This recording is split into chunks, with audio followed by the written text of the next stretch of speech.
Hello.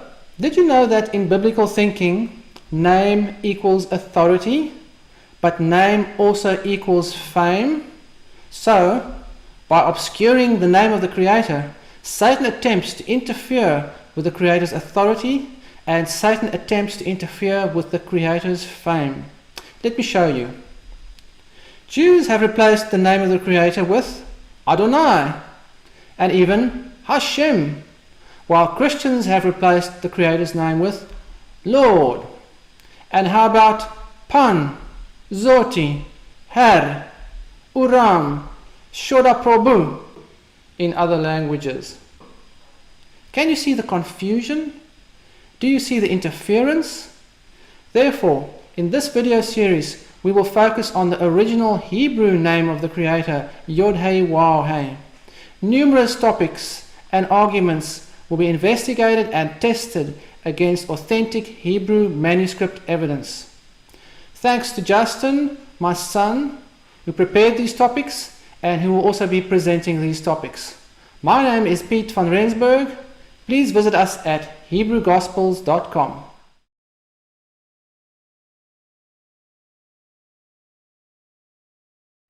Hello everyone, and welcome back to the series on Nehemiah Gordon and the pronunciation of the Tetragrammaton Yod-Heh-Waw-Heh.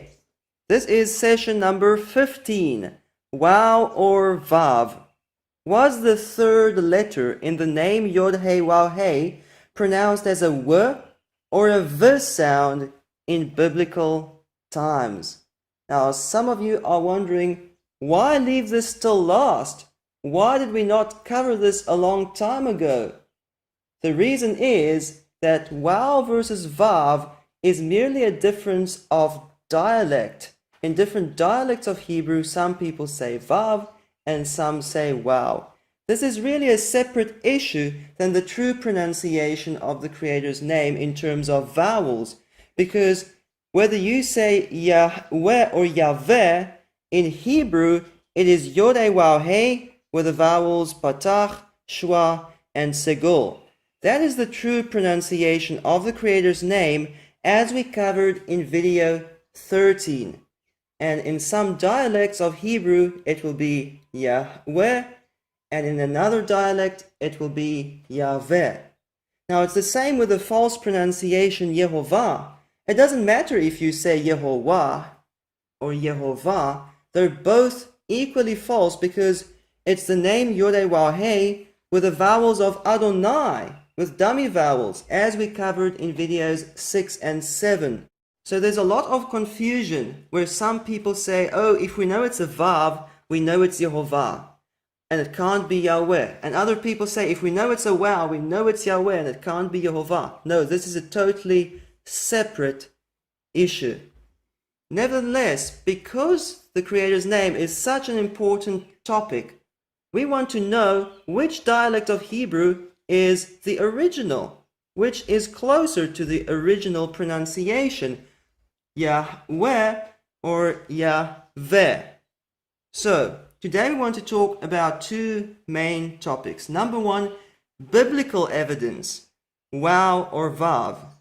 And number two, we also want to evaluate the post-biblical evidence regarding this Hebrew letter Waw and its different pronunciations. Just keep in mind that no post-biblical evidence can overrule the evidence that we see in the Hebrew Bible itself. So, under this heading, biblical evidence, Waw or Vav, we want to discuss 3 points. Number one, does the Hebrew word Gav prove it's a Vav, as Nehemiah Gordon teaches? Number two, real interchange of spellings which indicate Waw and not Vav. And number three, evidence that Waw is a semi-vowel, meaning the W sound, and not a fricative consonant like the soft bet, which is a V. So let's get started with point number one. Does the Hebrew word Gav prove it's a Vav? That is what Nehemiah Gordon teaches. So we'll start with a video clip of Nehemiah Gordon on this topic, and then we'll evaluate the evidence to see whether this is true or not. And you can go back all the way to the time of Ezekiel and show, for example, the word for back in Hebrew is gav, and that gav can be written with a soft bet or with a vav. And the only way that can happen is if the soft bet and the vav have the same pronunciation. Where I'm showing you ancient Hebrew manuscripts. I'm showing you in manuscripts of the Tanakh where they're writing the word gav back, both with a vav and a soft bet. And clearly in the time of Ezekiel, they're pronouncing it that way. And really the strongest, most important piece of evidence we have in the entire study is from the book of Ezekiel. This word gav, sometimes in Ezekiel is written with a bet, or some people call it a vet because there's no dagesh in it, and sometimes with the letter vav. And the fact that gav could be written with the vav shows you that it was pronounced the same way as the soft bet. Here in the Aleppo Codex, Ezekiel 23:35, you can see the second letter there is a vav. That's a fact. And then here Ezekiel 43:35 is gav with a soft bet, a weak bet, pronounced v. And this is not a matter of dispute within the entire Jewish world that Ezekiel 43:35 is pronounced gav. And what this indicates to us is in the time of Ezekiel, they pronounced this word gav, whether they spelled it with the vav or the soft bet. I mean, you couldn't hope for such a strong proof when you're dealing with ancient languages. If I had to fantasize and hypothesize and say, okay, this is the type of proof I want to find, I wouldn't come up with such a strong proof. And here it is in black and white. It's so powerful. So Nehemiah Gordon says that this is such a strong proof for the vav that he would not even have imagined that such a strong proof could have existed. Now, if you haven't heard about this argument before, let me just explain to you what this is all about. This Hebrew word is pronounced as gav. This letter beit, without a dot inside it, is pronounced as v. And although there is a lot of dispute about the pronunciation of waw, there is almost no dispute about the pronunciation of the soft bet. Everyone knows the soft bet is pronounced v. And now Nehemiah Gordon makes the claim that this word gav has the variant spelling gav with a vav, and that proves the vav and the soft bet have the same pronunciation. And this looks like a very good proof, and it sounds very exciting. However, Nehemiah Gordon makes an assumption which he doesn't even try to prove. How do we know whether these are two distinct words or whether these are two variant spellings of the same word? Nehemiah Gordon just assumes these are two variant spellings of the same word. And if they're two different words, then why should we believe that they have the same pronunciation? So, before we just accept this as a fact, we need to do some research. So how do we know whether gav with a soft bet and then gav or gau with a wow are two variant spellings of the same word, or whether they are two distinct Hebrew words? Yes, you can look this up in lexicons, but at the end of the day, you need to look at every occurrence of these words in the Hebrew Bible and see how they are used. So let's start with the word gav, gimel bet, and we all know that the last sound there is a v, gav. This word occurs 13 times in the Hebrew Bible. How often does it mean back? When you look in translations, the English Standard Version only translates gav as back 1 out of 13 times. Some other translations, like the Jewish Publication Society version, translates gav as back 2 out of 13 times. And the ASV even 3 out of 13 times. Still, it's obvious that most of the time, gav does not mean back. So then what does gav mean? Let me first show you the 13 occurrences of this Hebrew word gav. Here is a reference to every occurrence of this word in the Hebrew Bible. So, Psalm 129 verse 3 is the only passage in the entire Bible where everyone agrees that gav means back. And then these two passages in Ezekiel are disputed. Some translate gav as back in these two verses, and some use different words. So, in Leviticus 14 verse 9, gav means eyebrow, not back, eyebrow. Okay. In 1 Kings 7 verse 33, Gav refers to the rim of a wheel. The rim of a wheel, not someone's back. In Ezekiel 16 verse 31, Gav refers to a special kind of room with a domed or curved roof. So what does Gav mean? Gav means something curved, like an eyebrow, like the rim of a wheel. And the back can also bend over and then it's curved. So Gav can refer to someone's back, but it doesn't actually mean back. Now, how about the Hebrew word gal with a waw, or gav with a vav? How often does it mean back? This Hebrew word occurs only 3 times in the Tanakh. And this is the spelling with a patach. There is another Hebrew word with gimel waw with a tzereh, but that's a separate word with another vowel. And this Hebrew word gal always means back 100% of the time. Everyone agrees. 3 out of 3 occurrences, this word always refers to someone's back. Now, you need to ask yourself the question, are these 2 distinct words? Or are these 2 variant spellings of the exact same word? So, let's just go back to Gav.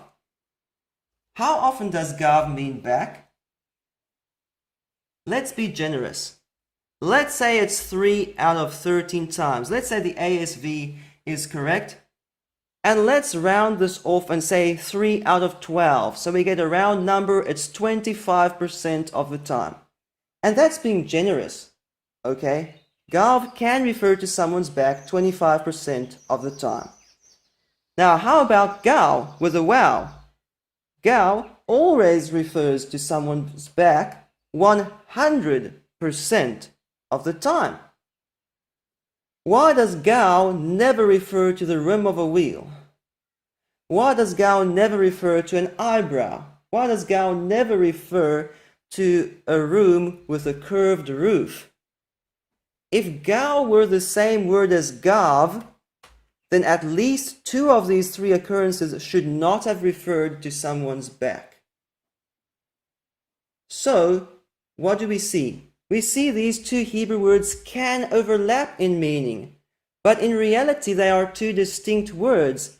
Gal very specifically always refers to someone's back, whereas gav is a very generic word and can refer to a variety of curved objects.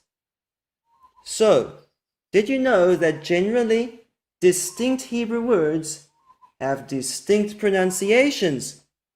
If these are 2 distinct words, there's no reason to think they've got the same pronunciation. Now, if you're not yet convinced, and you think that because these 2 words overlap, it proves they've got the same pronunciation, let me just show you that there are many Hebrew words that are similar in meaning and similar in sound, but they are really 2 distinct Hebrew words. So in this table, I have copied what Nehemiah Gordon did. I chose 2 Hebrew words that seem to mean the same thing in 2 particular verses. They seem to overlap in meaning and they have a different spelling. So this Hebrew word bachan means to test, and bachar can also mean to test. The reference for the word on the left-hand side is at the top, and the reference for this word on the right-hand side is here at the bottom. And if you just look at these 2 passages, you could think that bachan and bachar is the same Hebrew word, and therefore it proves that the nun and the resh have the same pronunciation in the original Hebrew. But in reality, bachar normally means to choose, and bachan normally means to test. So if you look at every occurrence of these words, then you see they're 2 distinct Hebrew words, and there's no indication that these sounds are really the same. So if we follow Nehemiah's logic, and we apply this consistently to Hebrew words that overlap in meaning in the Hebrew Bible, we can make a mess out of the Hebrew language. Look at these other examples. Ataf to cover and alaf to cover. Does that mean the lamed and the tate have the same pronunciation in the original Hebrew? Ratzatz to crash and ra'atz to crash. Does that mean tzadeh and ayin have the same pronunciation in the original Hebrew? And so you could go on with gamal and gamar, reish and lamed, tzachak and sachak, tzadeh and sin. Now, if I told you that this was true, and this proves that the reish and the lamed are the same pronunciation, but also the lamed and the tate are the same pronunciation, and so on, that would mean that reish, nun, lamed, reish, and tate all have the same pronunciation, which is ridiculous, and you'll mess up the Hebrew language if you follow this logic. Here are more examples. Batsar can mean together. Katsar can mean together. Kala, to roast. Tsala, to roast. Dak, thin. Rak, thin. Chitzon, outermost. Chitzon, outer. Does this mean that the kof and the chet and the kof and the tzadeh and the kof and the beit all have the same pronunciation in the original Hebrew? Maybe it's not Bereshit, maybe it's Kereshit, maybe it's Chereshit. No, that's a lot of nonsense. These Hebrew words can overlap, but it doesn't prove at all that they were pronounced the same way, because if you're honest with the evidence, each of these Hebrew words are really distinct. And the fact that they can overlap here and there does not mean they have the same pronunciation. Now, it's the same with Gav and Gal. Based on the evidence in the Hebrew Bible, Gav and Gal are two distinct Hebrew words, and there is no reason to think that they have the same pronunciation. It would just be like saying that the kof and the chet originally had the same pronunciation. The kof and the beit originally had the same pronunciation. It's the same nonsensical argument. It does not prove at all the vav. Rather, because Gav and Gal have two distinct meanings in the Hebrew Bible, this would rather suggest that Gav and Gal have two distinct pronunciations in biblical Hebrew. So, let's move on to point number 2. Real interchange of spellings which indicate wow. Nehemiah's example was a supposed interchange of spellings. Supposedly, the soft bet and the wow interchanged, and that proves they have the same pronunciation. But that was false. I want to see real interchange of sounds. And not just one or two examples. That could be just a dialectal difference. That could be a mistake. Maybe one scribe made a mistake. I want to see not dozens, but hundreds of examples of interchange in spelling that will indicate the true pronunciation of wow. So, are you ready? Let's start with the video clip of Nehemiah Gordon, where he challenges people to bring Hebrew manuscript evidence for the pronunciation wow, as if it doesn't exist. I'm showing you ancient Hebrew manuscripts. I'm showing you in manuscripts of the Tanakh where they're writing the word gav back both with a vav and a soft bet. I can show you going back to biblical times and throughout history that the Hebrew letter Vav was pronounced V. I'm showing you manuscripts from the Cairo Gediza. Could you please show me your manuscripts with the W pronunciation? Could you please show me your manuscripts with the W pronunciation? So Nehemiah Gordon's example from a Hebrew manuscript was false. Gav and Gal are two distinct Hebrew words. And Nehemiah Gordon pretends that there are no manuscripts to prove the wow. Please show me your manuscript. Okay, let's look at real evidence. We want to talk about the Hebrew word for his father. In Hebrew, this word is avihu. Now, I want to explain to you what this Hebrew word means and how it's formed and how it contracts. So, most of you know the Hebrew word av. What does av mean? Father. Yes. Okay. Now, what does avi mean? Yes, avi could mean my father, But I want to talk about a special use here where Avi means the father of. In this example at the top, we have Avi Shechem. That does not mean my father Shechem. It means the father of Shechem. The father of. Okay. Now, look at the word in the red box. That Hebrew word is pronounced Hu. Hu Eloheinu means he is our Elohim. The Hebrew word Hu means he or him.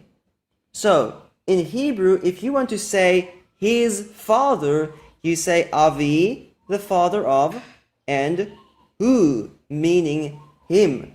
And so Avihu means the father of him, or in English, his father. So can you see, this is the word Hu.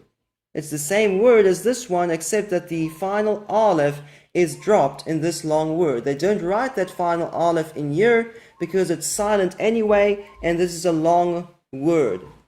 So Avihu means father of him or his father.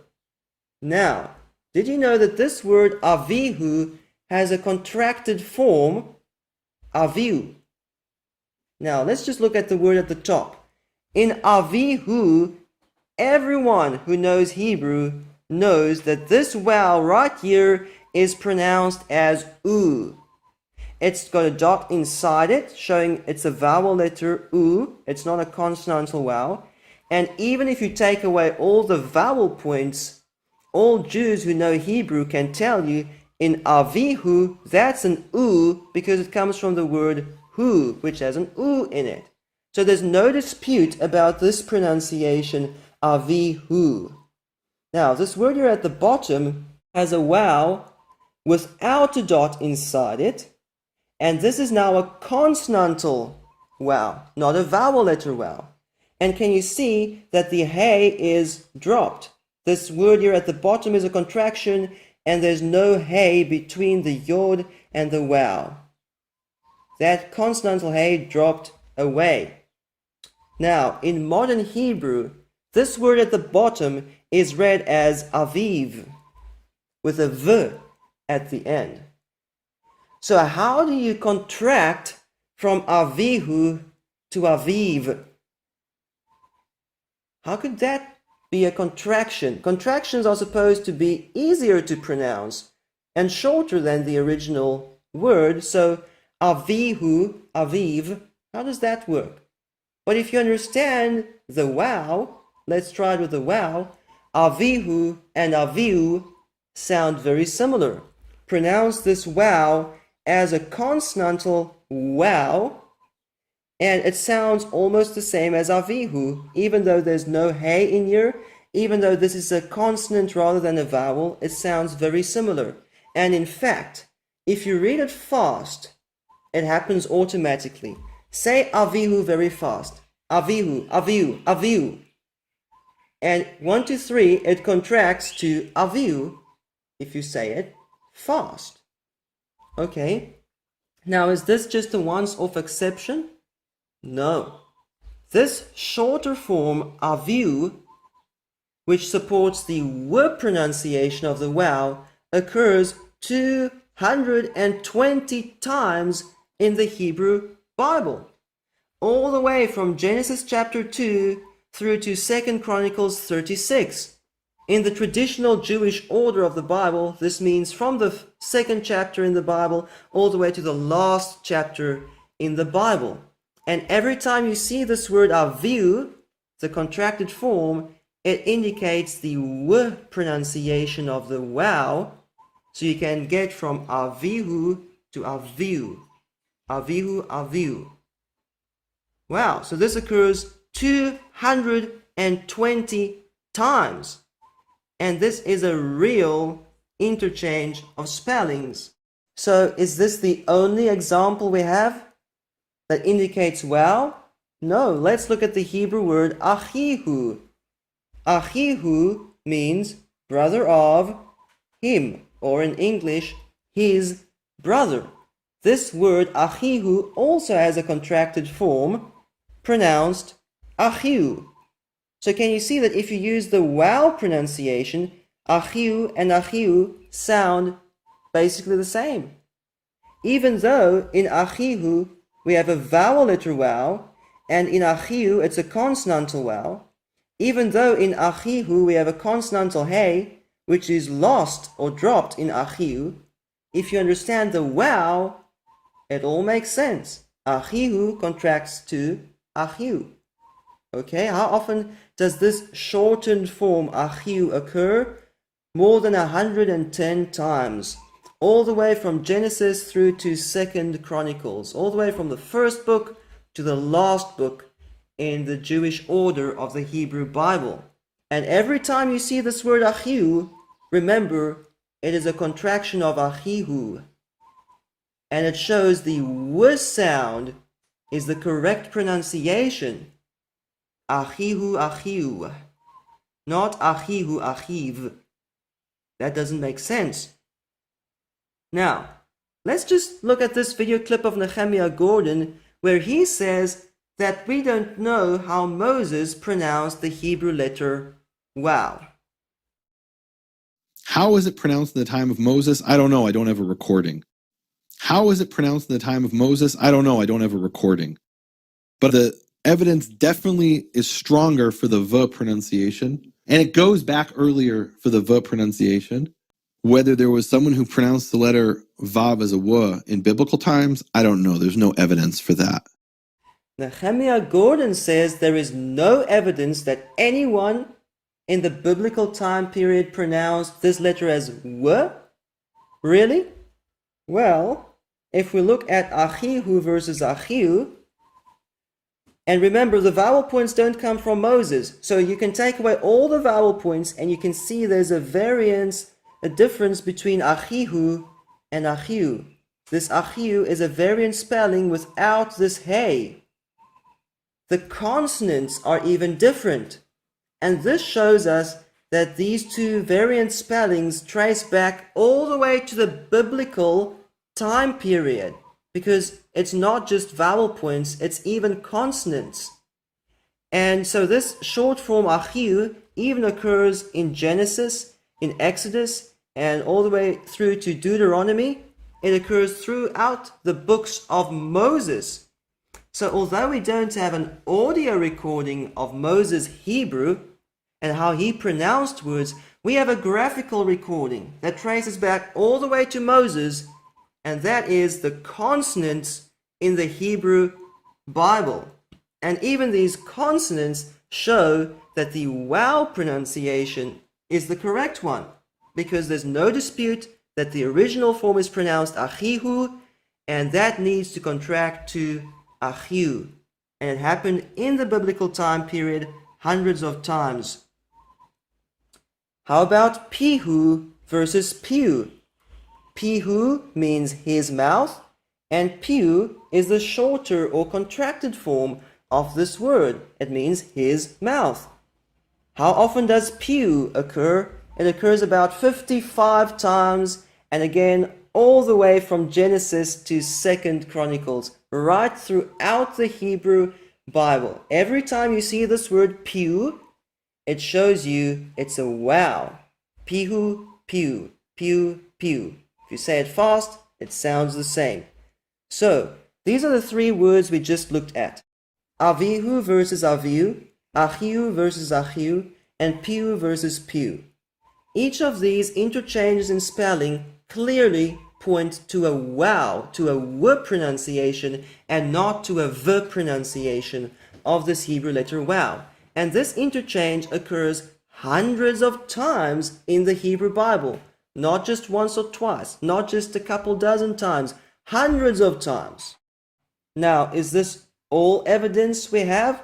No, there are many more examples of this same interchange in Hebrew verbs. For example, this word asitihu is the same word as asitiu.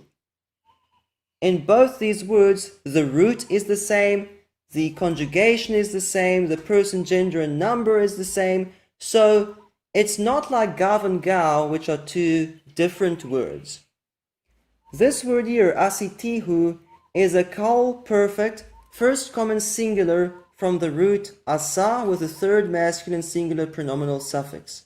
And this word over here is a Kal perfect first common singular from the root asa with a third masculine singular pronominal suffix. It's the same word, except that it's a different spelling.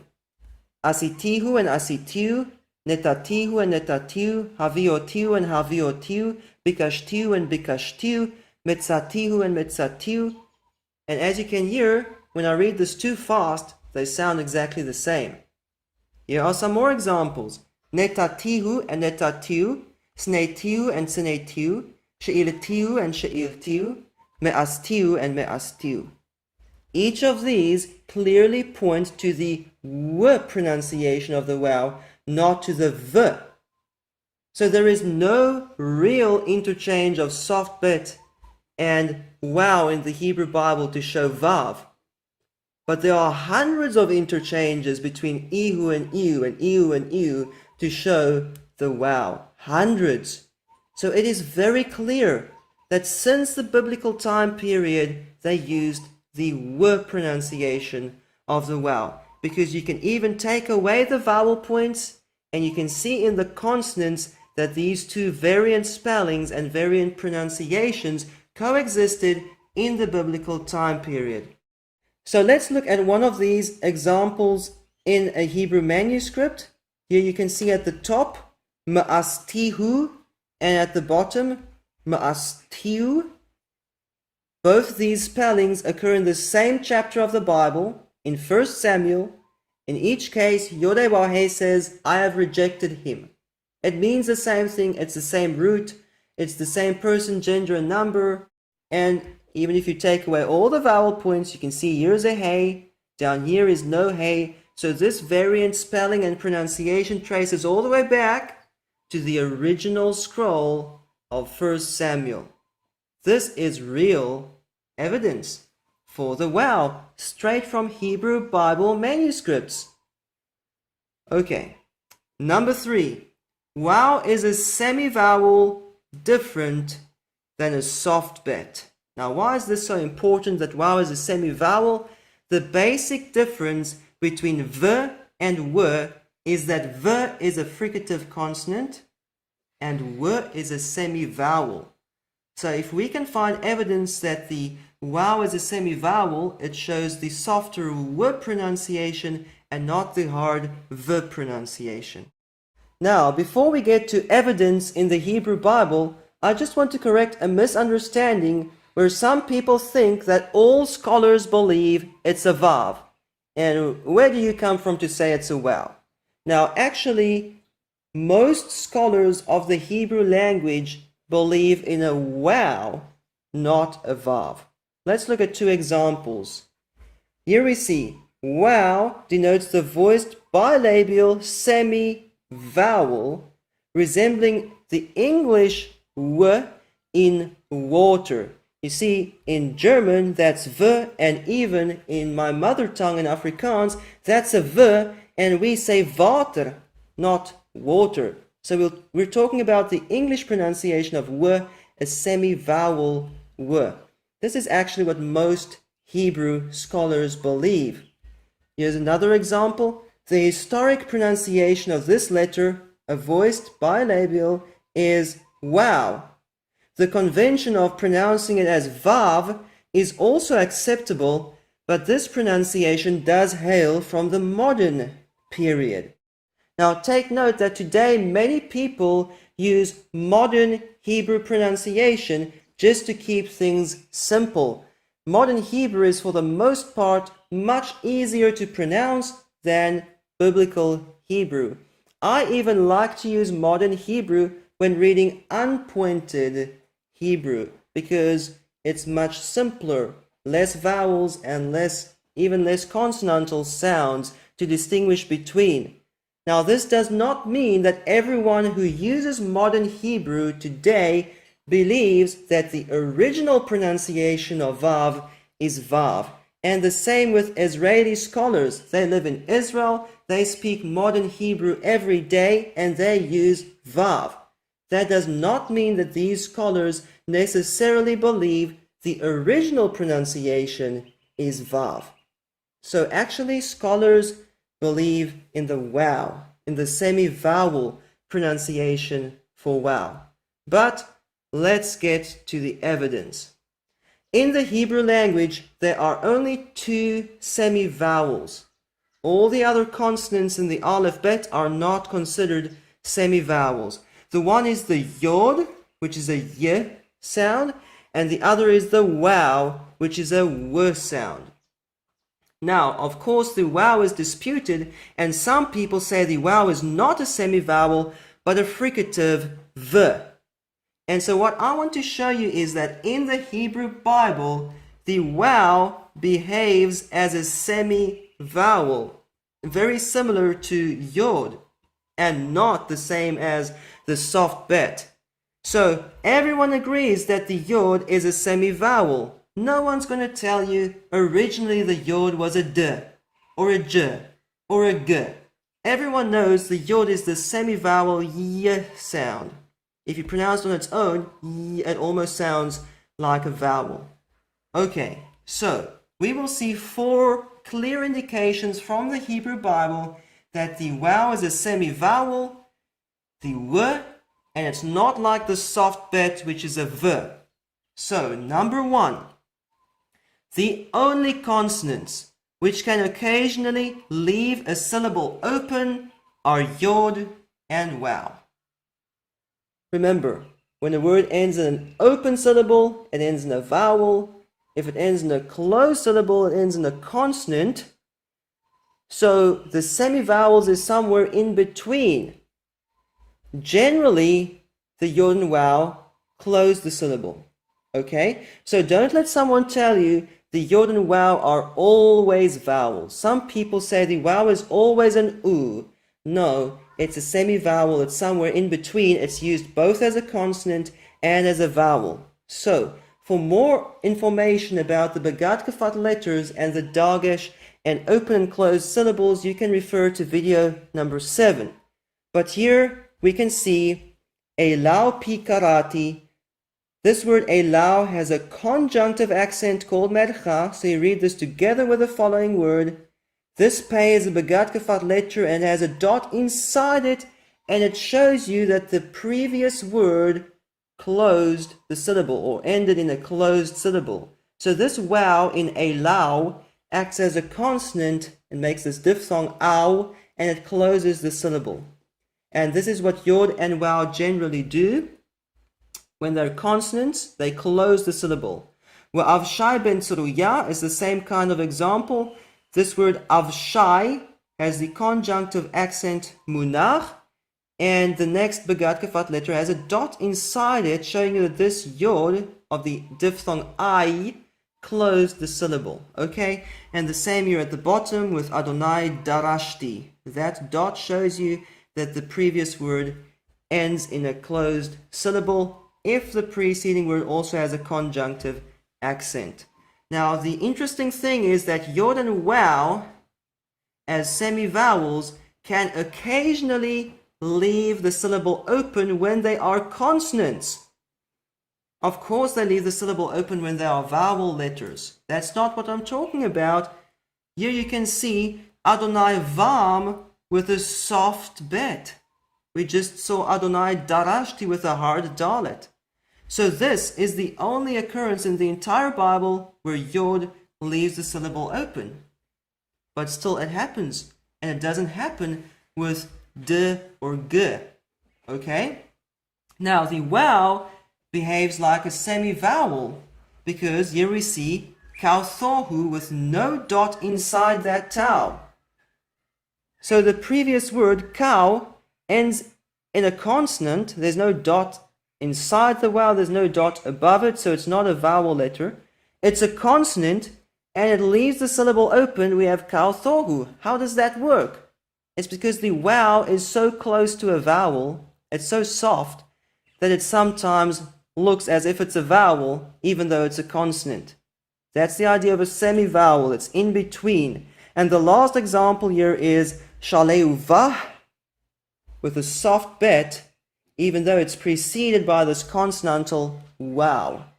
Now, take note that in most printed Bibles there are mistakes with regard to Dagesh, so don't rely on one printed version of the Bible. And even in the Leningrad Codex, there are at least 2 mistakes where they don't have a Dagesh, where there should have been a Dagesh based on the other manuscripts. So before we just accept this is true, let's double check in the Aleppo Codex, and we see in the exact same 3 passages, we see the same thing. Adonai Vam, Kauthohu, Shaleu Vah. Scholars have actually studied this, and they know these are the only 3 exceptions in the Hebrew Bible where a consonant leaves a syllable open. Now, we know that the semivowel yod can do that. A semivowel can leave the syllable open, but the fricative soft bet never leaves the syllable open. We all know the soft bet is a v, and it always closes the syllable. For example, teshev bo, bekerev kol, and yashov dak. There is no example in the entire Hebrew Bible where a soft bet leaves the syllable open, because it's a fricative consonant v, and it can't leave the syllable open. There are 2 examples in the Hebrew Bible where the wow as a consonant, or as a semivowel consonant, leaves the syllable open because it's a semivowel. This is so clear. It's not like the soft bet. It's like the yod. It's not a proper consonant. It's a semivowel. Straight from the Hebrew Bible, we have clear evidence of that. Point number 2. Only yod and wow become vowels when left vowelless at the end of a word. Now, some other letters are also used as vowel letters, but that's not what we're talking about. We're talking about a consonant that turns into a vowel all by itself because there's no vowel on that consonant, neither is there any vowel preceding that consonant. Let me explain. And we talk more about this in video 13. At the top we have the word Yehayeh. In Yehayeh, that yod is a consonantal yod, and you pronounce it together with this segol, and that's the vowel letter of the segol, and you say Yehayeh. And then this yod acts as a consonant. Okay, now Yehayeh has a shortened or contracted form, which is Yehi. How does that work? Well, based on other words which shorten and contract, we know what this in-between step would have looked like. Yehayeh, when you move the emphasis back to the first syllable, would theoretically become Yehi. And we learned this from other words like Yashkeh, which shorten up to Yashk. And you end up with 2 silent schwas at the end of a word, meaning that the last 2 letters don't have any vowel to be pronounced with them. Yashk or Yishb. And there's no vowels on those last 2 letters. So this is what would have happened here, Yehi. But try to pronounce that, and don't say Yeh. Don't pronounce yod with a vowel Just pronounce the yod. Yehi becomes Yehi. And it happens all by itself, because the yod is a semi-vowel, and that's how we get to Yehi. Actually, this is Wa Yehi. The Wa means so or then, and the Yehi is the same as Yehayeh. And down here is another example, Yehi. And now in Yehi, this yod is a vowel letter for the vowel chirek. And that yod turned into a vowel all by itself because it's a semi-vowel, and there's no vowel on the yod, and there's no vowel preceding the yod. These are silent schwas, or as good as no vowel. And the yod therefore makes its own vowel. Now the only other consonant in the Bible, in the Hebrew Bible, that does this is the wow. Beit never does this, Tau never does this. So, for example, Yishtachaweh, in Yishtachaweh the wow is a consonantal wow, and you pronounce it with a vowel, Yishtachaweh, okay? But that shortens up to Wayishtachu. So, Yishtachaweh, he bows down, Wayishtachu, then he bowed down, and Yishtachu is the same word as Yishtachaweh. But in Yishtachu, this wow is now a vowel. and if it's pointed, you'll see a dot inside to show you it's a vowel. Yishtachawe, yishtachu. Why did that vowel turn into a vowel? Because it was left vowel-less at the end of the word. Based on other words, if you contract yishtachawe by moving the emphasis towards the beginning of the word, and you say yishtachu, you're going to lose the last vowel, and you end up with these two silent schwas, wayishtachu. Now try to pronounce that. Not wayishtachu, just say the w without any vowel. Wayishtachu, it makes wayishtachu. That semi-vowel then turns into a proper vowel. Yishtachu becomes yishtachu. And that is how you get from yishtachawe to yishtachu. That's how you get from Yahweh to Yahu, because the vowel is a semi-vowel. Abate never turns into a vowel like this. So very clearly this shows us that the vowel is a semi-vowel, meaning the w sound. It's not like the other consonants. It's not like the bait. It's different. Point number 3. A consonantal vowel in nouns can become a vowel in the plural or in the construct state. However, a bait never does. Now, this gets really important because some people might tell you that of course a vowel at the end of a word is a w, but in the middle of a word it's a v. So now we're going to see that a vowel in the middle of a word even behaves as a semi-vowel and not as a fricative consonant v. So, this word at the top is awla. This is not a sheen, it's an ayin and a vowel, and the vowel touches the ayin there, but the vowel has this vowel sign underneath it, the simple schwa, and it indicates that this vowel is a consonant but with no vowel. So if you pronounce a vav, you'll say avla, and if you use a vowel, you'll say awla. Okay, it's a consonantal vowel. But now in the plural form, it becomes olot.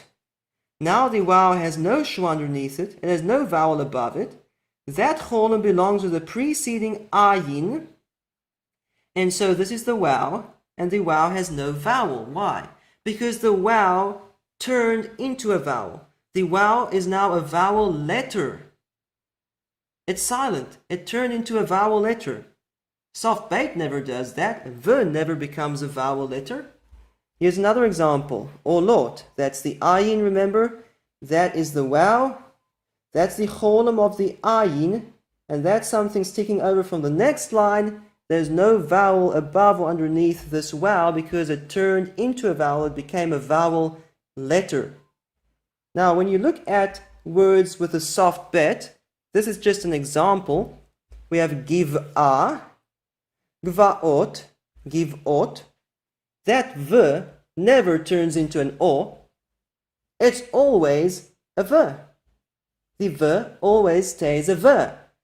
So clearly, the vowel does not behave like a v, like a soft bet. It behaves as a semi-vowel. It turns into a vowel, even you're in the middle of a word. Let's look at more examples. Here we have hatawech. Hatawech means the midst. Ha just means the. Tawech means midst.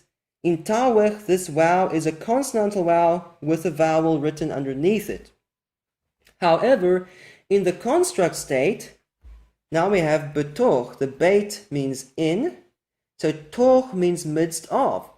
Toch, midst of. Now in toch, there's no vowel above or underneath the vowel, and it merges with the preceding o, the preceding cholim. It's now a vowel letter, and you just have toch. That vowel in the middle of a word turns into a vowel. On the right hand side, we see batawech in the midst, betoch in the midst of, mitoch from the midst of. So the consonantal vowel turns into a vowel letter vowel, just like that. When the word goes in the construct state, means the vowels change a little bit, and this consonantal vowel now becomes a vowel. But a soft bait never does that. We all know the soft bait is a fricative v. Here we have, for example, eved, meaning servant, and in pause it's aved, similar to tawech. which in modern Hebrew is tavech, aved. And then in the construct stage, we have eved, not od. In toch, that wow turns into a vowel, but a soft bait never turns into a vowel. Clearly, there's a difference between the soft bait and the wow. The soft bait is more like a consonant. The wow is more like a vowel. The wow is a semi-vowel. Another example is the word mawet, which means death. Pen ishan hamawet means lest I sleep the death. So there we have mawet, that's a consonantal wow with a vowel underneath it. And then mawet in the construct state becomes mot. Bishnat mot hamelech, in the year of the death of the king. Now the wow has no vowel above or underneath it. It merges with that preceding cholam, that's the cholam of the maim, and it becomes a vowel letter, and you simply have mot. At the bottom we have acharei mot.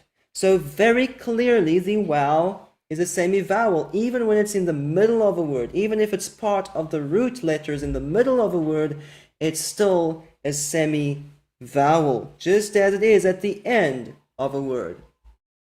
Point number 4. A soft bait with a schwa can be preceded by the vowels o or u, but a wow cannot. It merges with a preceding vowel. So here is the theory, and then we'll get to examples. A soft bait is a fricative consonant. So a soft bait with a schwa, which represents no vowel, can be preceded by a cholam, which is the o, or a shurek slash kibbutz. Shurek and kibbutz is the same vowel, it's pronounced u, but the one is with a vowel letter and the other is without a vowel letter. So in this situation, then you pronounce u, v, or o, v. Okay, and the v stays a v, doesn't become a vowel. The wow is a semi-vowel, and so a consonantal wow with a simple schwa, which means no vowel, but it's still a consonant, as we saw in au, la, okay? This wow with a simple schwa cannot be preceded by cholam, or shurek slash kibbutz, u, because it's a w, and it just merges with a preceding vowel, and there's no longer a simple schwa on that wow. So, when we search in the Hebrew Bible, let's search for any wow with a simple schwa preceded by shurek or kibbutz. It doesn't find any matches in the whole Bible. But if we search for a soft bet with a simple schwa preceded by kibbutz or by shurek, we find a number of matches. Here's an example. Gnuvti yom, ugnuvti laila. Stolen by day or stolen by night. And you just say uv, and that's not a problem. Okay? And the same with the o. Any soft bet with a schwa preceded by cholam wow or preceded by cholam. And here we get tashovna and chovlayich, and you just say o, v. No problem. But the wow with the schwa preceded by cholam wow or preceded by cholam doesn't exist even once in the Hebrew Bible. Now, let me show you an example where it should have happened, but it still doesn't happen. There should have been a schwa on this wow here, but there is no schwa. So let me explain. Let's start on the right-hand side. Chovlei means the rope men of, or the pilots. Refers to people who handle the ropes on a sailing ship, okay? But in terms of how this word is formed, it is a kal active participle masculine plural in the construct state. Now, this word on the left-hand side, it says wekoye. It actually says wekoye Yahweh yachalifu choach. Those who wait on Yahweh will renew their strength. This word just means and or but. So koye is also a kal active participle masculine plural in the construct state, just like chovlei. Now the only difference is in chovlei, the bait is the second root letter, and in koye, the wow is the second root letter. That's what we want to focus on, the wow versus the soft bait. In chovlei, there is a schwa underneath the v, because it's a consonantal v, and you just say chovlei. Now, why is it not kov ye? It's just ko ye. You see, there is no schwa underneath the vowel. If this vowel were a consonant, it would have had a schwa underneath there to show it's a consonant. But a consonantal vowel with a schwa with no vowel preceded by an o merges. If you say o just becomes o. And the same with the oo just becomes oo. But v never becomes o. You see, the soft bet always stays a v, but the vowel again turns into a vowel. Let's look at more manuscript evidence. Here's the Aleppo Codex of day. That's a call active participle, masculine plural in the construct state. And we have the soft bait with a schwa underneath it, or v. Okay, it stays a consonant, it doesn't turn into a vowel. Here we have wekoye, same form of the verb, koye, call active participle, masculine plural in the construct state. There's no schwa underneath that vowel, and that shows you the vowel turned into a vowel letter and merged with the preceding o. Why does the vowel behave differently than the soft bet? Because it's a different letter and it's got a different pronunciation. Here are more examples. Le of day, and you can see the soft bait has no dot inside it, as a schwa underneath it. Wekoye, no schwa underneath the vowel, it turned into a vowel letter. Dovre, the soft bait has a schwa underneath it. Wekoye, the vowel has no schwa underneath it. So very clearly, the vowel is a semi-vowel. Unlike the bait, the soft bait is a fricative consonant. The v always stays a v and doesn't turn into a vowel. The w frequently turns into a vowel or behaves in a similar way to a vowel. So we have these four clear evidences in the Hebrew Bible that show that the vowel is a semi-vowel, meaning the w pronunciation, whereas the soft bait is a v, it's a fricative consonant, we all know that, but the v and the w behave differently.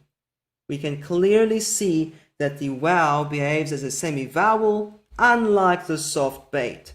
So, based on the biblical evidence, there is no real evidence for the vav, just misrepresentation and supposed evidence. And for the vowel, there are many indications. It is actually unbelievable, all those hundreds of interchanges of ihu and iu that indicate the vowel, and as well as these four technical indications that the vowel behaves as a semi-vowel. So based on the biblical evidence, we know that originally it was a vowel. Let's move on to part 2 of this study. We want to evaluate the post-biblical evidence regarding this Hebrew letter vowel or vav. Just keep in mind that no post-biblical evidence can overthrow the overwhelming evidence in the Hebrew Bible for the pronunciation wow. So, here we want to cover 5 points. Number 1, the transliteration of wow in the Septuagint Greek Bible. Number 2, a basic evaluation of various reading traditions. And then we also want to cover Nehemiah Gordon's arguments like, no, but Arabic influence changed vav into wow. Really? The Mishnah proves the vav. Poetry proves the vav. Really? So, let's start with number 1. The transliteration of wow in the Septuagint Greek Bible. Now, I listed this as number 1 because the Septuagint Bible is the only indication that we'll be studying today in the post-biblical evidence that is from the BCE period. It is clearly the oldest post-biblical indication that we have. So it's actually older than the New Testament, but not as old as the Hebrew Old Testament. Now, there is a lot of arguing about exactly when it was translated and who translated it. But everyone agrees that the Septuagint Greek translation was done BCE. Also, most people agree that in the 3rd century BCE, plus minus, the Greek language had no v sound and it had no w sound, only b and u. So whether it's a vav or a wow, they had to approximate more or less what this letter sounded like. they cannot give us the exact equivalent. So, let's see. How is a soft bait transliterated in the Septuagint? And how is a wow transliterated in the Septuagint? We all know the soft bait is a v. Here is the Hebrew word avneir. It's someone's name. Avneir. In Greek, this came out as abeneir. So it's very similar, but we see that the Greek beta was used to transliterate the soft bait in Hebrew. Okay? Avraham becomes in the Septuagint Abraham. Again, with a beta for the soft bait. So, in the Septuagint, the soft bait is always transliterated with a consonant, either with a beta or sometimes with a phi, but never with a vowel. With a wow, it's different. Here is the Hebrew word Dawid, David. In the Septuagint, this becomes Dawid. Dawid. They don't really have the w, but they use the upsilon, and that's the closest sound they could get, and makes Dawid. Very similar. Okay? Wow. The Hebrew word wow doesn't actually occur in Psalm 119 verse 41, but this verse begins a new section where we have 8 consecutive verses that begin with wow. And so in the Septuagint translation, they indicate this and they say wow. This is the section of the wow. Wow. Okay. Let's look at one more example. Yawan. In the Septuagint, Yoan. Yoan. They use the upsilon for the wow. So although they don't have a v and they don't have a w, they clearly show us there is a distinction between the soft bait and the wow. Even this post-biblical period, there was a distinction, and the soft bait is more like a consonant and the wow is more like a vowel. They always used a vowel or a diphthong to transliterate the wow. So this doesn't prove the wow is a vowel, and it doesn't prove the soft bait is a b, but it clearly shows a distinction between these two letters. They're not the same, they're distinct. So it actually matches the evidence that we've just seen in the Hebrew Bible. Now, point number 2.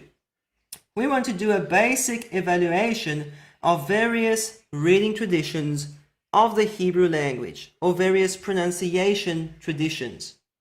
And you don't need to be a linguist to understand that some traditions have preserved the Hebrew language much more precisely and more meticulously than some other traditions. So, to keep it simple, we'll only look at 3 pronunciation traditions: Modern Hebrew, Ashkenazi Hebrew, and Yemenite Hebrew. Also, we'll only look at 6 Hebrew letters. Now, on the right-hand side, I did not use standard English transliteration, but these special symbols from the IPA, International Phonetic Alphabet, and each of these symbols indicate a very specific sound.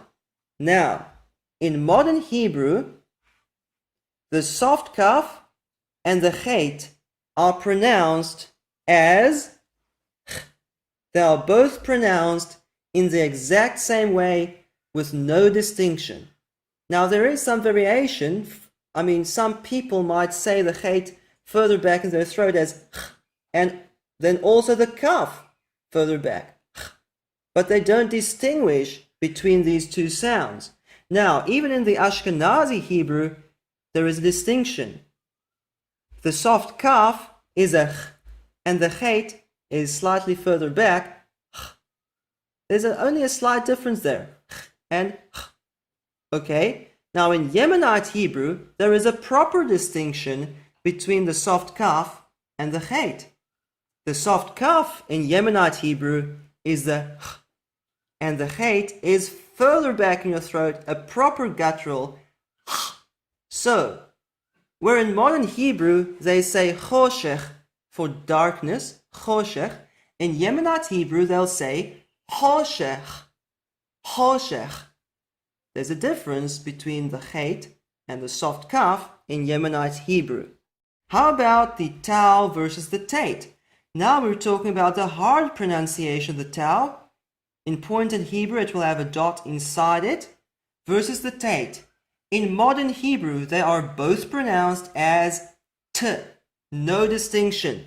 In Ashkenazi Hebrew, they are both pronounced as t, no distinction. But in Yemenite Hebrew, the tau is the t, and the tate is an unaspirated t, where you push your tongue up against your palate and you say t instead of t. There is a difference. They actually distinguish between these two Hebrew letters. Okay, which tradition is more precise? Now, how about the soft bait versus the wow? In modern Hebrew, they are both pronounced as v. In Ashkenazi Hebrew, they are both pronounced as v, with no distinction. But in Yemenite Hebrew, the soft bet is the v and the wow is the w. So, which tradition is more precise? Just look at these 6 examples. Which tradition is more precise? To take it one step further, which tradition is closer to the original? Modern Hebrew, in which the sounds of different letters are merged and there's no distinction, or Yemenite Hebrew, in which there are distinct sounds for the different letters. Which tradition is closer to the original? It is so obvious. When you look at the consonants and how they are pronounced in various traditions, the Yemenite tradition is by far the most accurate and the most precise reading tradition of Hebrew. Much more meticulous than Ashkenazi or modern Hebrew.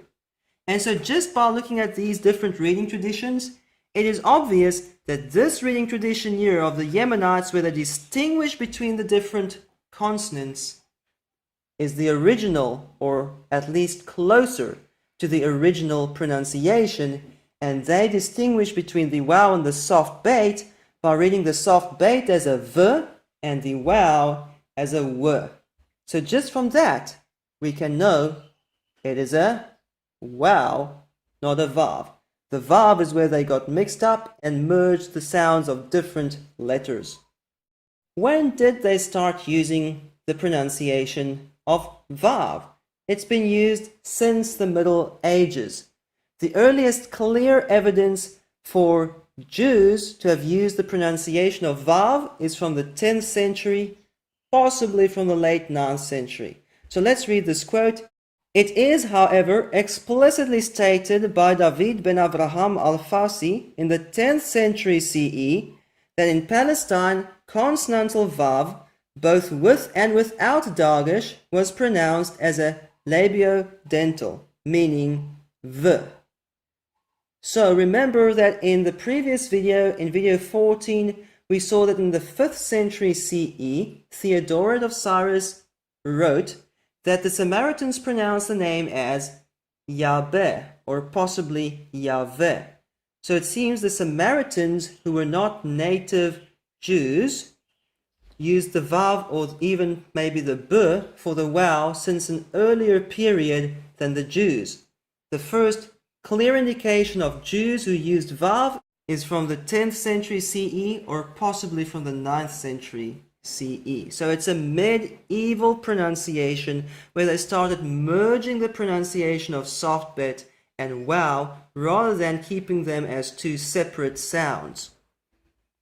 Okay, now point number 3.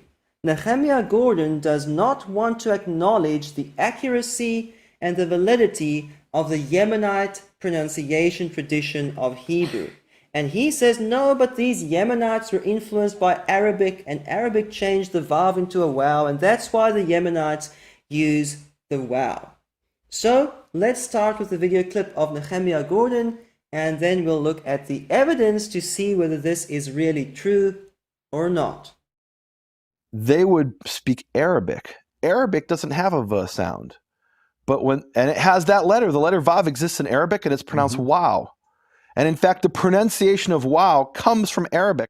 The letter was originally pronounced V, and it was the influence of Arabic, which was the native language of most Jews 1,000 years ago, that the Vav was transformed into a W. The letter was originally pronounced V, and it was the influence of Arabic that the Vav was transformed into a W. I was sitting recently with the member of the Academy of the Hebrew Languages. This is one of the top people in the world when it comes to the Hebrew language. And I said to this professor, I said, is it possible that this was influenced by Arabic? He said, it's not possible. It's 100% certain. This is one of the top experts in the world. He's not, no agenda, no axe to grind. So Nehemiah Gordon claims that one of the top experts in the world says Arabic changed Vav into Wow. But who is this top expert? And where's the evidence? Nehemiah Gordon is not even willing to name this professor. Makes you think. I wonder how far Nehemiah Gordon has twisted what this professor really said and really meant. Anyway, even if some professor says that Arabic turned Vav into Wow, I would not believe that because there's no evidence for it. Let's talk about this. So, there are two schools of thought when it comes to Wow and Vav and how various languages could have influenced this pronunciation. Most scholars of the Hebrew language believe that European and especially German or Ashkenazi influence changed the original Wow into a Vav, not the other way around. But then Nehemiah Gordon says, no, it is the other way around. Arabic influence changed Vav into Wow. So let's talk about both these views and see which one is correct. Let's start with number one. This is what most Hebrew scholars believe. And let's start with two quotes. The V sound of Wow in modern Hebrew has come down from Ashkenazi pronunciation of Hebrew, which was heavily influenced by continental Europe. In Europe, the continental W or W is pronounced as a V. Here's another example. The common pronunciation of this letter today as Vav rather than Wow is a reflection of conventions in the modern period, primarily those hailing from Germanic language practices. This is what most Hebrew scholars believe. So let's talk about this. German influence is definitely possible because German has no sound resembling the English pronunciation of W. The letter W or W in German is pronounced as V. Now, of course, there could be some exceptions with loan words from English or another language, but generally, German doesn't have a W sound, just a V. Okay, now, German or Yiddish-speaking Jews eventually lost the W sound. Yiddish is like a Jewish type of German, okay? And they eventually lost the W sound, probably because they never used it in their daily speech. Now, you might say, how can I be so bold and say they lost the W sound? Well, we've seen clear evidence from the Hebrew Bible that the W is the original sound. So we're not guessing. W is the original sound, and at some stage they lost the W because Ashkenazi or German Jews only use Vav. All Ashkenazi communities have V as the realization of Wow. So they did lose the W sound at some stage, and they only have the V left when they read the Hebrew Bible. So they lost it, and they probably lost it because they never used the sound W in their daily speech in Yiddish and in similar languages. And then these Jews from Germany migrated into other countries and they spread the use of Vav further and further, and finally they migrated across the whole world. Now, some people say this is ridiculous. How could German have influenced the majority of all Jews across the whole world to use Vav? Well, in modern times, the Ashkenazi portion of the Jewish people has constituted approximately 9/10 of the whole. So Ashkenaz is a Hebrew word for Germany. Ashkenazi means German or Germanic. Okay? So the German Jews in modern times have constituted about 9/10 of all Jews in the world. So certainly this is a major influence. Okay, here's a map showing that Jews settled in this area of Germany since the 6th century CE. They spread out into the surrounding countries, into France, into Italy, into many other countries in Europe, and finally they migrated across the whole world to America, Russia, South Africa, and across the whole world.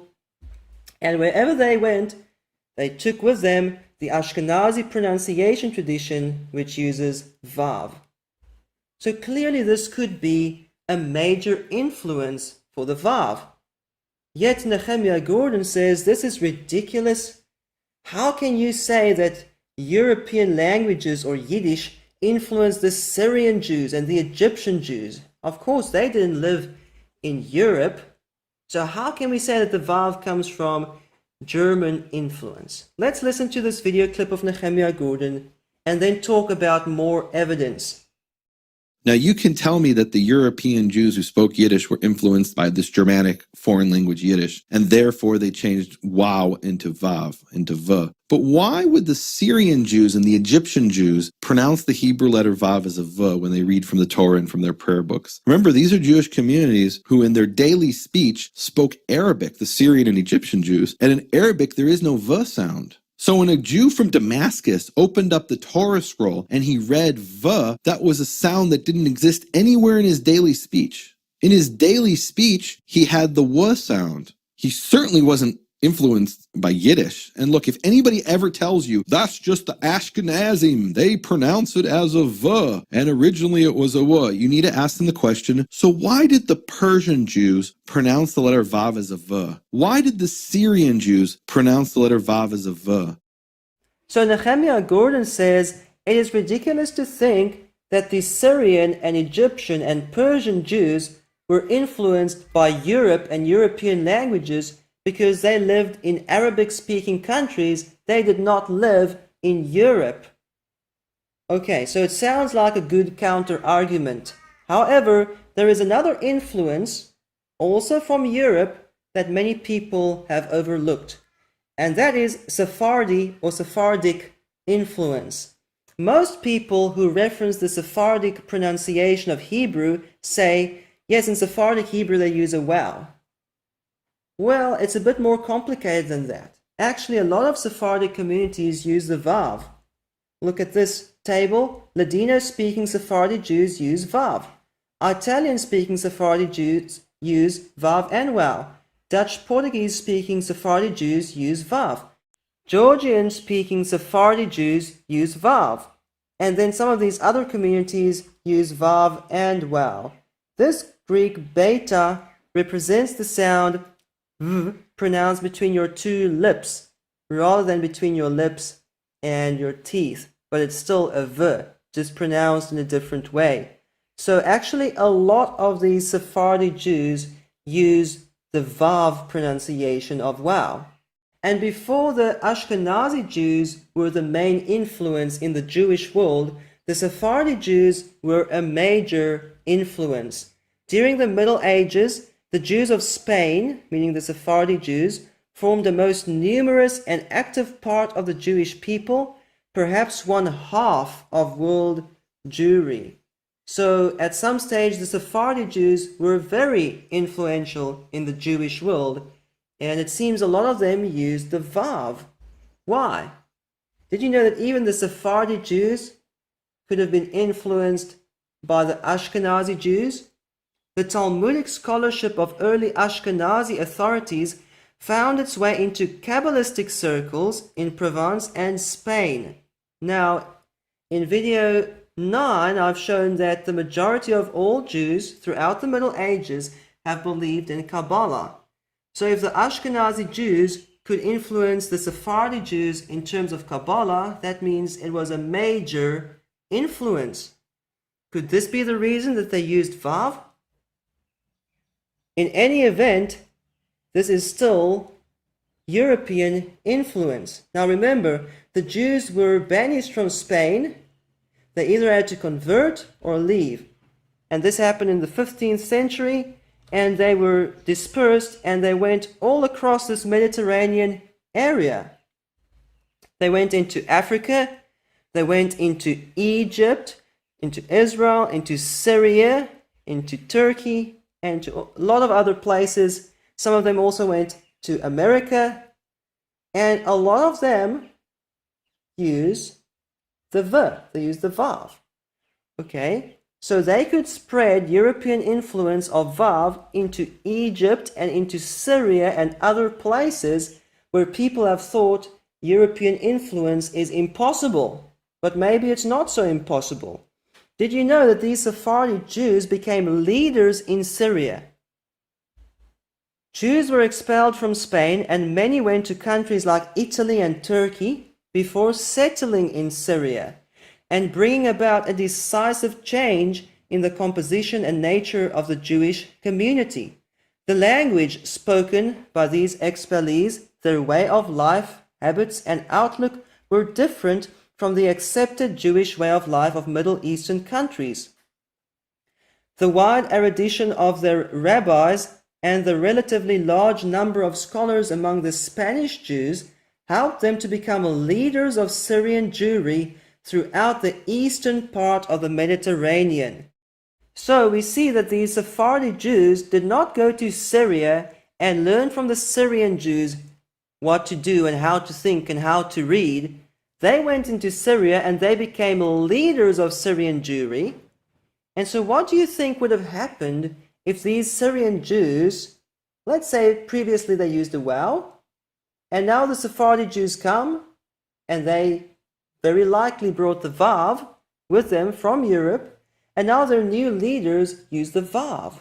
What do you think would the Syrian Jews do? Would they follow their leaders and start saying vav? Just look at a modern example. What do followers of Nehemiah Gordon say? They say vav. Just because their leader Nehemiah Gordon says vav, they all say vav. So when your leader does something, that's a major influence. And these leaders came from Europe. And so European influence in Syria and in Egypt and in these other places in the Middle East is not so far-fetched. It actually happened. So European influence is very likely, if not a fact. It is not just a far-fetched story. So let's also talk about point number 2. Nehemiah Gordon says, no, but Arabic influence changed vav into wow. You see, the Arabic language has no v sound, only w and b. And again, that's a general statement because there are some exceptions in some dialects and in loan words. But generally they don't use v, only w and b. Okay, so it could be argued that the Arabic language caused the Yemenite Jews to lose the v sound, and they're only left with the w, which exists in Arabic. However, did the Yemenite Jews lose the v sound? We know that the Ashkenazi Jews lost the w sound. Did the Yemenite Jews lose the v sound? The answer is no. In the Yemenite community, the learned members distinguish between the plosive realization b for hard bait and the fricative realization v for soft bait. So although some Jews might have been influenced to lose the v sound, the learned Yemenite Jews who preserve the reading tradition of the Hebrew language with that precision that we saw earlier today, distinguishing between all these different letters with distinct sounds, they never lost the v sound. So, learned Yemenite Jews never lost the v sound for the soft bait, even when influenced by Arabic. And if the v sound was never lost, then why should we believe that Arabic caused the loss of the v sound and changed the vav into a wow? The Yemenite Jews preserved v, b, and w. They didn't lose anything. They preserve the v even where Arabic doesn't have a v. Why could they not do that for the wow? The theory of Nehemiah Gordon doesn't work. The Yemenite Jews never lost the v sound. They preserved their reading of the Hebrew Bible in terms of v, b, and w, regardless of Arabic influence. Now, let's have a look at this video clip of Nehemiah Gordon, where he says if someone could only show him evidence for the wow that predates the Arabic period. But if someone could show me evidence for the w pronunciation of the letter vav that predates the Arabic period, I would be most grateful. But if someone could show me evidence for the w pronunciation of the letter vav that predates the Arabic period, I would be most grateful. And by evidence, I don't mean the opinions of a modern scholar. I mean actual sources in Jewish Hebrew manuscripts. I would love to see these sources. Maybe there's evidence for it. Nobody has produced it. So Nehemiah Gordon pretends that there is no evidence for wow that predates the Arabic period, and that shows that it was Arabic influence that changed vav into wow. That is not true, because remember that the Tanakh was written BCE. When did the Arabic period begin? Plus minus in the 7th century CE. In other words, the youngest book in the Hebrew Bible is 11 centuries older than the Arabic period. How about the books of Moses? They're more than 2,000 years older or earlier than the Arabic period. And clearly, the evidence in the Hebrew Bible points to a wow, avihu and avihu. Even if you take away the vowel points, and you're left with the consonants only that trace back to the biblical time period, we can see that they had these two variant pronunciations in the biblical time period, and it clearly indicates wow hundreds of times throughout the Hebrew Bible, and all of this entirely predates the Arabic period. How can we say, no, but Arabic influenced Moses and the judges and Samuel to use a wow instead of a vav? I mean, that's ridiculous. The evidence in the Hebrew Bible clearly shows us that wow is not the result of Arabic influence. This is the original pronunciation. So, let's move on to point number 4. Nehemiah Gordon claims that the Mishnah proves the vav. So, although the Mishnah is an early Jewish source, it is much younger than the Tanakh. The Mishnah was written down in the 3rd century CE. So, it's about 7 centuries younger than the youngest book of the Hebrew Old Testament, and more than 2,000 years younger than the oldest books of the Hebrew Old Testament. So even if the Mishnah would indicate vav, that would be a very late indication compared to the Tanakh. So, let's start with the video clip of Nehemiah Gordon, where he claims that the Mishnah proves the vav pronunciation of wow. And Yavne, this city, can be spelled with a soft bet. That's the standard spelling of it. But it also sometimes is spelled in the Mishnah with a vav. And if the vav were pronounced w, that would make it Yaune.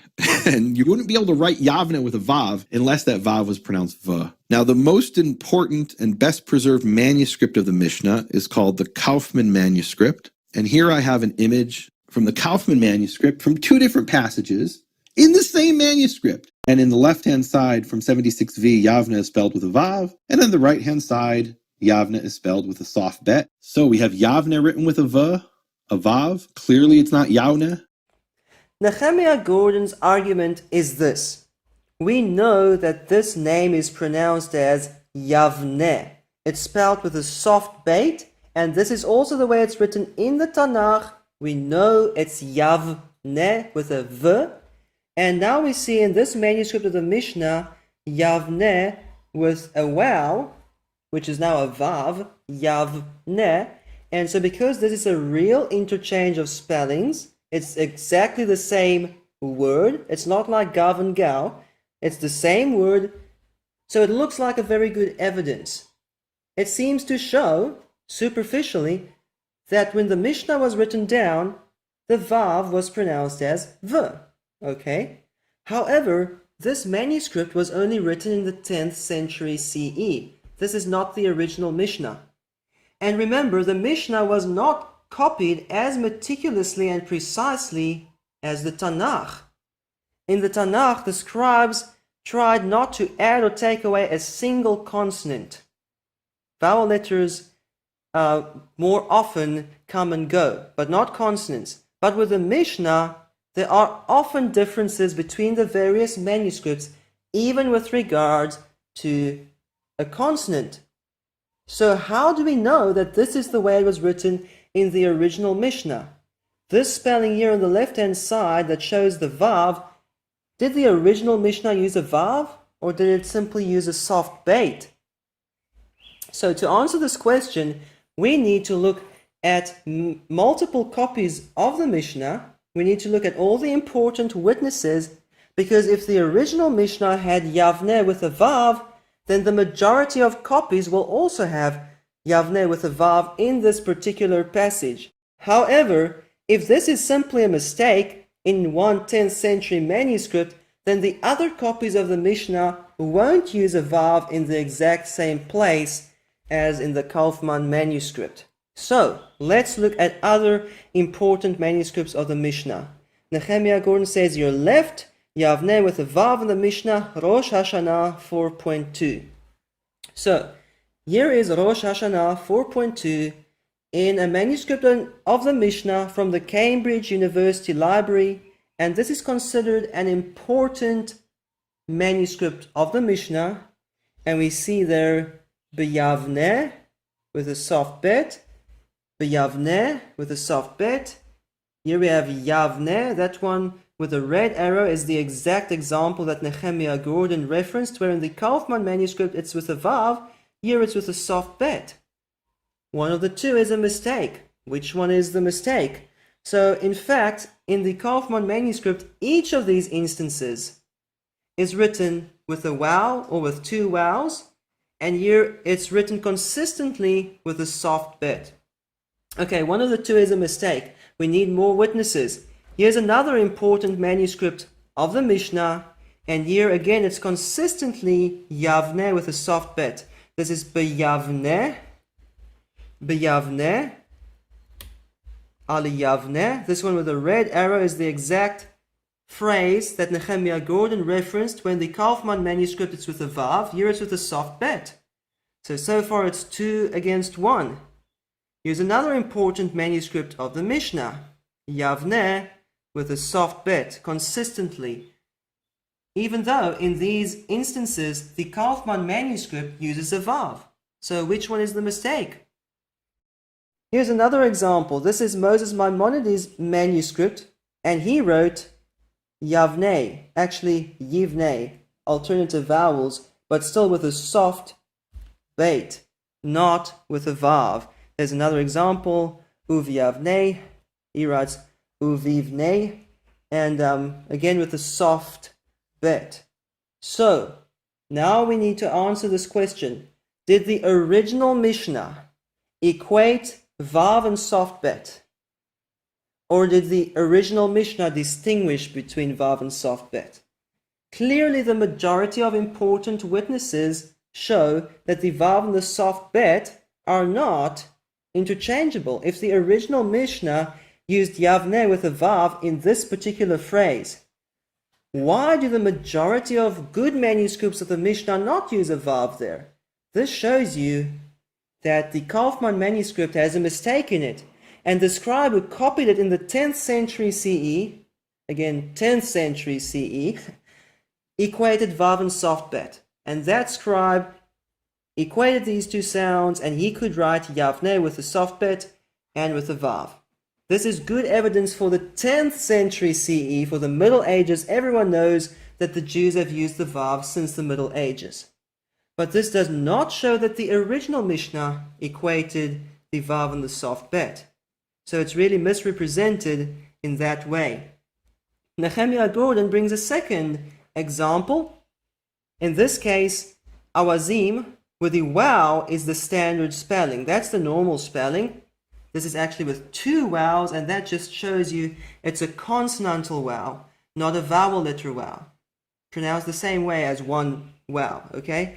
Now the unusual spelling is on the right-hand side where you can see the soft bet. So this is clearly avazim with a v, and this then shows that vav and soft bet have the same pronunciation. When? Remember, this manuscript was copied in the 10th century CE. Is this just a mistake in the 10th century CE where one scribe equated soft bet and vav? Or does this trace back to the original Mishnah? See, this makes a big difference. So, the reference here for the right-hand side is Chulin 12.2. That's the unusual spelling there with the soft bet. That's supposed to prove that the vav also was pronounced as v. So, let's look at the other important manuscripts of the Mishnah. We'll look at the same passage in Chulin 12.2, and they use a wow. Can you see two wows there? Not a soft bet. Another important manuscript, awazim with two wows, not with a soft bet. Another manuscript, awazim with two wows, not with a soft bet. Moses Maimonides manuscript, awazin with a nun, that's just an alternative ending there, but with a wow. So clearly the majority of witnesses show that the original Mishnah used a wow in awazim, and then the scribe in the 10th century made a mistake because he pronounced a vav. Vav and soft bet sounded the same to him, and he made this mistake and he wrote avazim with a soft bet. This is a mistake that happened in the 10th century CE. Now, of course, later copies copied from the Kaufmann manuscript can have the same mistake in the same place. But when we look at the other important witnesses of the Mishnah, they don't have the same interchange in the same place, which shows us this does not trace back to the original Mishnah. This is just a mistake in a medieval manuscript. Let's move on to point number 5. Nehemiah Gordon claims that Hebrew poetry proves that Vav is the original pronunciation. Let's start with a video clip of Nehemiah Gordon where he talks about this argument.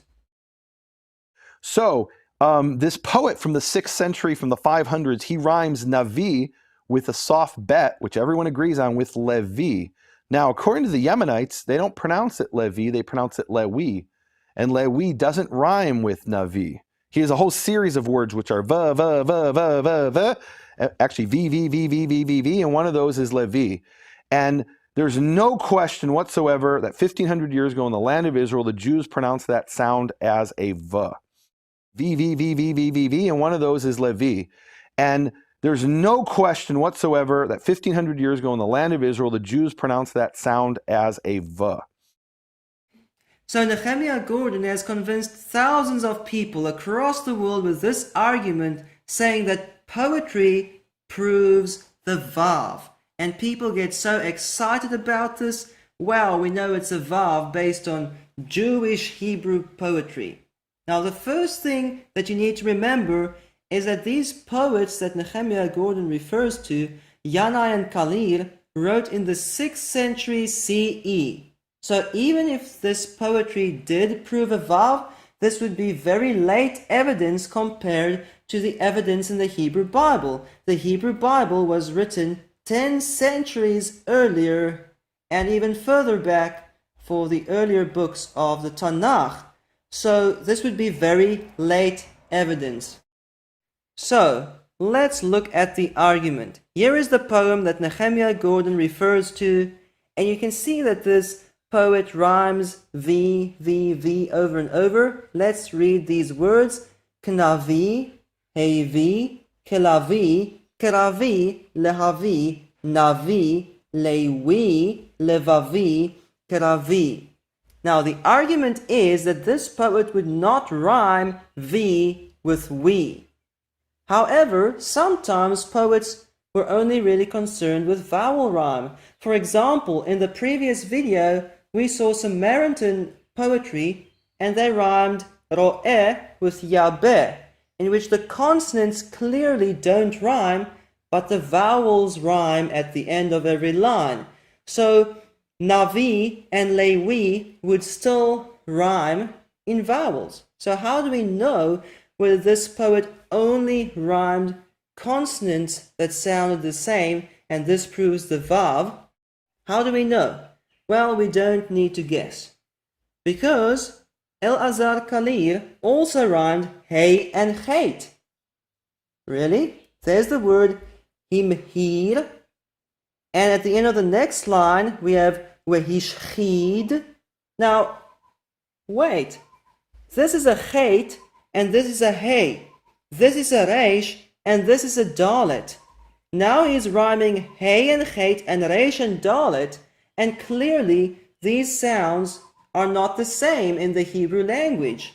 And then the next one is there bimchir. So if Nehemiah Gordon wants to use this poetry to prove the vav and the soft bet are the same sounds, then why does he not use this poetry to prove that the hey and the chet have the same sound, or the dalet and the reish have the same sound? Why does Nehemiah Gordon not tell you that it is Yehovah with a ch sound, because the ch and the hey are clearly rhymed by Kalir? Why does Nehemiah Gordon not tell you that Bereshit in the original Hebrew is Bedeshit, with the same pronunciation as the dalet, because dalet and reish are rhymed by this poet? This is ridiculous, and it's the same argument that Nehemiah Gordon uses for the vav. Actually, it is quite well known that Elazar Kalir rhymed similar sounds that don't sound the same, because a later rabbi, Ibn Ezra or Ben Ezra, criticized the poetry of Kalir. Let's read here. His poems contain rhymes that are so poor and needy that they have to beg at the doors, for he combined har with nivchar. He also combined the word lewi with the word navi. So Kalir is actually criticized for rhyming the wow and the soft bet, for rhyming hey and chet, and this rabbi says this is really poor. So does Nehemiah Gordon not know about this? Does he not know that this rabbi criticized the poetry of Kalir and showed how inaccurate it was? Actually, Nehemiah Gordon does know this. The interesting thing is 700 years later, this rabbi comes along named Ibn Ezra, and he was a famous poet. And he's criticizing this earlier poet from 700 years before, and he said, how could he be so stupid to rhyme Navi with Levi? Because in Ibn Ezra's Hebrew, Ibn Ezra spoke Arabic. And in his Hebrew, it was Lewi. He doesn't understand how this guy 700 years before in Israel is rhyming Navi with Lewi. There you see the influence of Arabic. Nehemiah Gordon still pushes this argument of Arabic influence, even though we've seen that Arabic did not cause the loss of the viz sound. Arabic did not change vav into wow. And if Nehemiah Gordon wants to blame Arabic for changing vav into wow, why does he not blame Arabic for changing chet into hey? You see, this Rabbi Ibn Ezra was not so ignorant. It's not as if he just didn't understand that wow versus soft bait. He criticizes Kalir on a number of valid points. For example, rhyming hey with chet. Let's look at some more examples.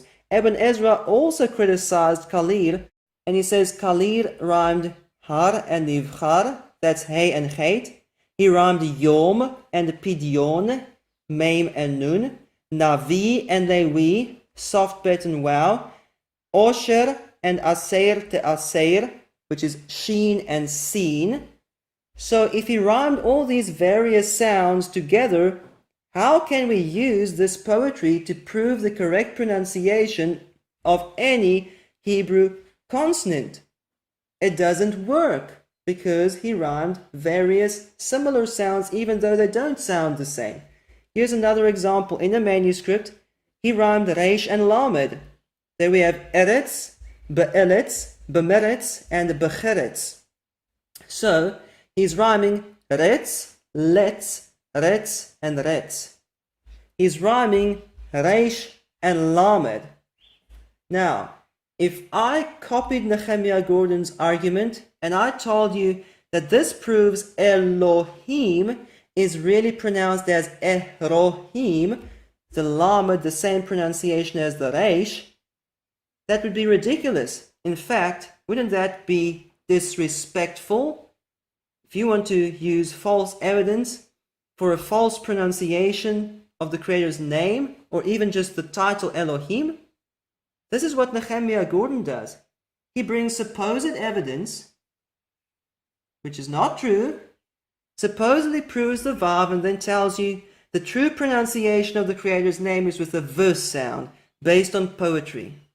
That's just like saying the true pronunciation of Elohim is Elohim based on poetry. It's false. It's a false argument. He also rhymed chet and ayin. Here we have am, reicham, zuam, and am. So he's rhyming the ayin and the chet. Does that prove ayin and chet are the same sound in the original Hebrew? Of course not. This rather shows you how inaccurate the rhymes of Kalir are. Doesn't prove anything about the true pronunciation of the consonants. So, how about Yanai? The second poet that Nehemiah Gordon quotes is called Yanai, and he also rhymed this wow and the soft bait. Here's an example that Nehemiah Gordon brought: Yeshivach, Ashwach, Shiwach, and Beyishuvach. So he rhymes the vach, wach, wach, vach. And Nehemiah Gordon says this proves that they're all just vach, vach, vach, vach with the v sound, and this proves the wow is the same pronunciation as the soft bait. However, did you know that Yanai was Kalir's rabbi or teacher? Here you can see some transcripts from Hebrew manuscripts saying, Rav Yanai, Ravan shel Rabbi Elazar bar Kalir, meaning Rav Yanai, the teaching rabbi, the Ravan of Rabbi Elazar, the son of Kalir. So if Yanai was Kalir's rabbi or teacher, and we know that Kalir rhymed various different sounds together, should it be a surprise if Yanai did the same thing and also rhymed various different sounds together? And again, we don't have to guess. Yanai also rhymed chet and ayin, just like Kalir. Now, you can clearly see the stanzas here. In each stanza there are 4 lines, and generally each of the 4 lines end in the same sound. For example, adumim, meudamim, domim, vedamim. Each of these words end in mim. So generally he rhymes the same sound over and over, but there are a lot of exceptions. For example, bitzah, fitzah, pitzchah, and nitzchah. Now, does that prove the chet and the ayin have the same pronunciation? It's the same argument as saying that poetry proves that the soft bet and the wow have the same pronunciation. Now, I know that chet and ayin are actually pronounced in a similar way by the Yemenites, but still there's a distinction. The chet is an unvoiced guttural and the ayin is a voiced guttural. It's like the difference between b and p. There's still a distinction, and poetry does not prove that these 2 sounds are exactly the same. And in the next stanza, the word at the end of every line again ends in the same sounds, teha, teha, teha, teha. So he tried to get the same sound 4 times, but sometimes he didn't actually manage to do that, and he ended up with various different sounds being rhymed together. Let's have a look at this example in a Cairo Geniza manuscript. There's the word bitzah, fitzah, pitzchah, and nitzchah. This is actually one long line in the actual manuscript with these 4 short lines that form the stanza, and so clearly he is rhyming chet and ayin. So, can you use this poet's poetry to prove that any 2 sounds are the same? Let's look at more examples. He rhymed Chet, Ayin, and Aleph at the same time. Heisichu, Hisiu, Nasa'u, and Nasa'u. Chet, Ayin, Aleph, Ayin. Does that mean that Chet, Aleph, and Ayin all have the same sound? Does that mean that Elohim is really Chelohim? No, that's a lot of nonsense. It's the same argument with the Vav. Yanai also rhymed Chet and Hey, just like Kalir, Lerachem and Kiheim. He rhymes Hey and Chet. So with this example and the previous one together, you can see that he actually rhymed all the gutturals. So does that prove all the gutturals should have the exact same sound? Just like it supposedly proves the Vav and the soft bet should have the exact same sound? Is that a valid argument? Here are more examples. Yana rhymed Nun and Reish. He rhymed Shira and Kina. Okay, does that prove the Nun and the Reish have the same pronunciation? Does that prove that the word Bereshit is really to be pronounced Beneshit with a N sound? No, that would be ridiculous. Let's just listen to this video clip of Nehemiah Gordon where he talks about the pronunciation of the Hebrew letters Mem and Nun. So how do we know how to pronounce the letter Mem, for example? There's no really dispute anywhere in the world that the letter Mem is pronounced M. And there's really no dispute that the letter Nun is pronounced N. Now, M and N are very similar. How do we know? Maybe it's the opposite. Nehemiah Gordon is really being sarcastic, okay? But if you want to abuse this poetry and say it proves the soft bet and the wow are the same sound, well, Yana also rhymed Nun and Mem. So maybe Nun and Mem have the same sound in the original Hebrew. There's Binyamin and Limvinim, Nechochim, Ma'aritzim. So he rhymes the in with im, Mem and Nun. So according to Nehemiah Gordon's logic, that would prove the Mem and the Nun have the same sound just like the soft bit and the wow. But in reality, this proves nothing. He rhymed hard and soft pei, befe, el pe, pe. So does that mean that the hard and soft pronunciation of the pei should be exactly the same in the original Hebrew? They're both p, maybe they're both f. I mean, this argument doesn't hold any water. He rhymed soft bet and reish. This gets really interesting. Me'otzev, etzev, mikotzer, katzev. So he's rhyming tsev, tsev, tser, and tsev. Okay, what does that prove? Nehemiah Gordon says that when soft bet is rhymed with wow, it proves they have the same pronunciation. Okay, let's be consistent. Soft bet is rhymed with reish, and that now supposedly proves they have the same pronunciation. So maybe bereshit is beveshit. Maybe the reish and the beit, soft beit, and the wow have the same pronunciation because Yanai rhymed all of these sounds together. You can make a mess of the whole Hebrew language with this false argument. So, here is a summary of all the different letters that Yanai rhymed together.